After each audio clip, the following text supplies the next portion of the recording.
Hi, this is Mike, and I'd like to read the book of Exodus. This translation is by Robert Alter. Chapter 1. And these are the names of the sons of Israel who came to Egypt with Jacob. Each man with his household they came: Reuben, Simeon, Levi, and Judah; Issachar, Zebulun, and Benjamin; Dan and Naphtali; Gad and Asher. And all these persons springing from the lions of Jacob were 70 persons, but Joseph was in Egypt. And Joseph died, and all his brothers with him, and all that generation. And the sons of Israel were fruitful, and swarmed, and multiplied, and grew very vast, and the land was filled with them. And a new king arose over Egypt, who knew not Joseph.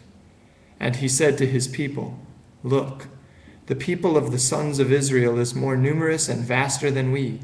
Come, let us be shrewd with them, lest they multiply. And then, should war occur, they will actually join our enemies and fight against us and go up from the land. And they set over them forced labor foremen, so as to abuse them with their burdens. And they built store cities for Pharaoh, Pithom and Ramesses. And as they abused them, so did they multiply, and so did they spread, and they came to loathe the Israelites. And the Egyptians put the Israelites to work at crushing labor, and they made their lives bitter with hard work, with mortar and bricks, and every work in the field, all their crushing work that they performed. And the king of Egypt said to the Hebrew midwives, one of whom was named Shiphrah, and the other was named Puah. And he said, When you deliver the Hebrew women, and look on the birth stool, if it is a boy, you shall put him to death, and if it is a girl, she may live. And the midwives feared God, and did not do as the king of Egypt had spoken to them, and they let the children live. And the king of Egypt called the midwives and said to them, Why did you do this thing and let the children live? And the midwives said to Pharaoh, For not like the Egyptian women are the Hebrew women, for they are hardy. Before the midwife comes to them, they give birth.